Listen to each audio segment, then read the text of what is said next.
ខ្ញុំថៃធានិត BDB Asia News និងជំរាបជូនអំពីព័ត៌មានទីផ្សារសម្រាប់ថ្ងៃទី25ឧសភា2026ភាគហ៊ុននៅអាស៊ីភាគច្រើនបានហក់ឡើងខ្ពស់ខណៈពេលដែលតម្លៃប្រេងបានធ្លាក់ចុះសន្ទុននៃខេត្ត225បានកើនឡើង 2.87% ដោយបិទការជួញដូរនៅក្នុងទំហំ 65.158 ពិន្ទុហើយសន្ទុះ SP 200បានកើនឡើង 3,500 ពិន្ទុឬ 0.40% ដល់ 869,200 រីឯទំហំប្រតិបត្តិការប្រចាំថ្ងៃជាមធ្យមនៅសន្ទុះគោលរបស់ប្រទេសកូរ៉េខាងត្បូងវិញបានហក់ឡើងហួសពី 26.4 លានដុល្លារអាមេរិកជាលើកដំបូងងាកទៅមើលផ្សារមូលបត្ររបស់កម្ពុជាវិញសន្ទុះផ្សារមូលបត្រកម្ពុជាបានកើនឡើង 0.85 ពិន្ទុឬ 0.02%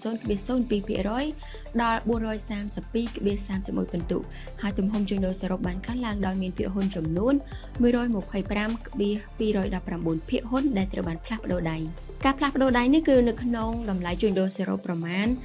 593លានរៀលឬជិត147,000 ដុល្លារអាមេរិក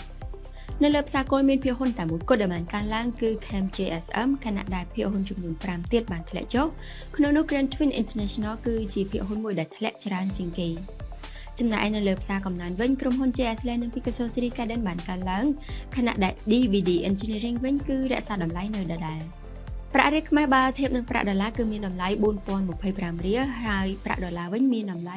99.04 អំពីទំនិញសកលវិញតម្លៃប្រេងបានធ្លាក់ចុះជាខ្លាំងគិតត្រឹមថ្ងៃច័ន្ទនេះដោយសារតែមានការកើនឡើងនៅផ្នត់គំនិតជាវិជ្ជមានថាសហរដ្ឋអាមេរិកនិងអ៊ីរ៉ង់កំពុងខិតជិតទៅរកកិច្ចព្រមព្រៀងសន្តិភាពបើទោះបីជាប្រទេសទាំងពីរ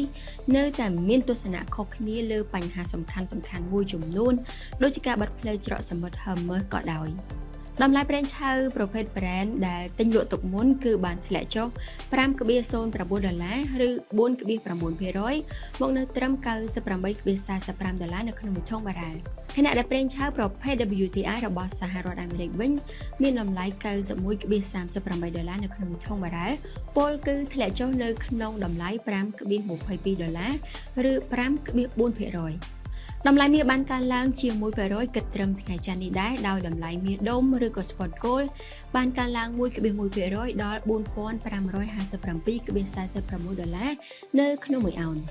ខណៈដែលតម្លៃមាសសម្រាប់ការចែកចាយនៅខែមិថុនាវិញបានកើនឡើង 0.8% ដល់ 4,558.80 ដុល្លារអាមេរិកក្រឡេកទៅមើលទីផ្សារ crypto វិញត្រូវបានជួញដូរនៅតម្លៃ 77.200 ដុល្លារពោលគឺកើនឡើង 0.4% ការកើនឡើងនេះគឺកំពុងជួញដូរនៅលើតម្លៃមធ្យមប្រភេទដែលមានចលនា50ថ្ងៃ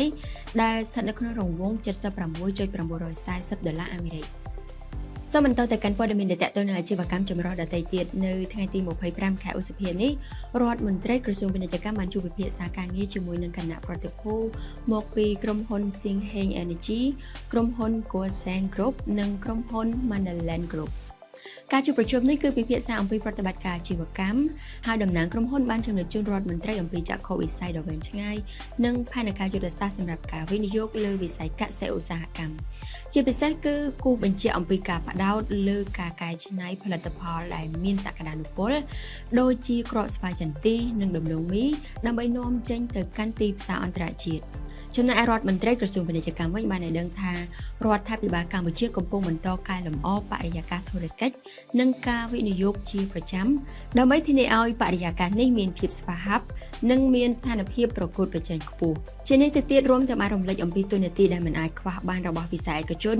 ក្នុងនាមជាក្បាលម៉ាស៊ីនដ៏ចម្បងមួយក្នុងការជំរុញកំណើនសេដ្ឋកិច្ចនិងការរួមចំណែកយ៉ាងសកម្មដល់ការអភិវឌ្ឍសង្គមសេដ្ឋកិច្ចរបស់ប្រទេសកម្ពុជា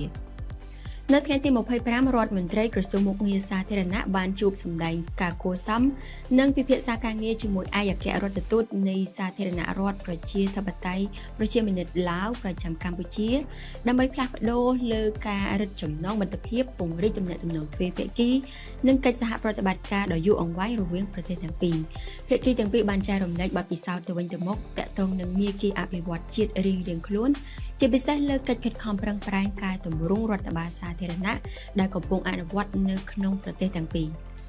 ជានេះទៅទៀតក៏លើកទឹកចិត្តឲ្យមានការផ្លាស់ប្ដូររវាងប្រជាជននិងប្រជាជនជាពិសេសនៅក្នុងចំណោមយុវជនជំនាន់ក្រោយដើម្បីបណ្ដុះស្មារតីអ្នកជិតខាងល្អមិត្តភាពប្រពៃណីនិងភាពជាដៃគូយុទ្ធសាស្ត្រគ្រប់ជ្រុងជ្រោយរួមទាំងពង្រឹងមិត្តភាពដ៏យូរអង្វែងរវាងកម្ពុជានិងឡាវ ប តំណាងពីកម្ពុជានិងឡាវក៏បានសង្កត់ធ្ងន់លើការបដិញ្ញាចិត្តក្នុងការពង្រឹងកិច្ចសហប្រតិបត្តិការនៅក្នុងក្របខ័ណ្ឌត្រីភាគីរវាងកម្ពុជាឡាវវៀតណាមដែលត្រូវបានកសាងឡើងនៅលើមូលដ្ឋានគ្រឹះប្រវត្តិសាស្ត្រដ៏រឹងមាំនៅថ្ងៃដដែលនេះអាដាមហេងស៊ូរដ្ឋមន្ត្រីក្រសួងការងារបណ្ដុំបណ្ដាវិជ្ជាជីវៈបានអញ្ជើញចូលរួមពិសាហាការងារថ្ងៃត្រង់កម្រិតរដ្ឋមន្ត្រីជាមួយអគ្គនាយករងនិងជាប្រធានគណៈប្រតិភូនៃធនាគារអភិវឌ្ឍន៍អាស៊ីអាដាមរដ្ឋមន្ត្រីបានឲ្យដឹងថាភាពជាដៃគូជាបន្តបន្ទាប់ជាមួយនឹងរាជរដ្ឋាភិបាលកម្ពុជានឹងបានវាយតម្លៃខ្ពស់ចំពោះការគាំទ្ររបស់ ADB ទៅលើវិស័យអាទិភាពនៃការអភិវឌ្ឍរបស់កម្ពុជាជាពិសេសលើការលើកកម្ពស់កំណើនប្រកបដោយបរិយាបន្នការអភិវឌ្ឍជំនាញការអភិវឌ្ឍវិស័យឯកជនការផ្លាស់ប្ដូរ Digital ជំរុញសេដ្ឋកិច្ចអាដាមក៏បានគូបញ្ជាក់ផងអំពីការត្រៀមខ្លួនរួចជាស្រេចរបស់កម្ពុជាក្នុងការរឹតបន្តឹងកិច្ចសហប្រតិបត្តិការជាមួយនឹង ADB លើការកំណែទម្រង់ប្រព័ន្ធអប់រំបណ្ដុះបណ្ដាលបច្ចេកទេសនិងវិជ្ជាជីវៈរួមទាំងភាពជាដៃគូលើវិស័យឧស្សាហកម្មព័ត៌មានទីផ្សារការងារជំនាញបៃតងនិងជំនាញ Digital ព្រមទាំងកម្មវិធីបណ្ដាញអប់រំថ្មីដែលស្របទៅនឹងគោលនយោបាយអភិវឌ្ឍវិស័យឧស្សាហកម្មកម្ពុជាឆ្នាំ2026-2035នាពេលខាងមុខខ្ញុំថានិតសូមបញ្ចប់ព័ត៌មានប្រចាំថ្ងៃនៃ BWA News ត្រឹមតែប៉ុណ្ណេះវិលមកជួបលោកនាងជាថ្មីនៅថ្ងៃបន្ទាប់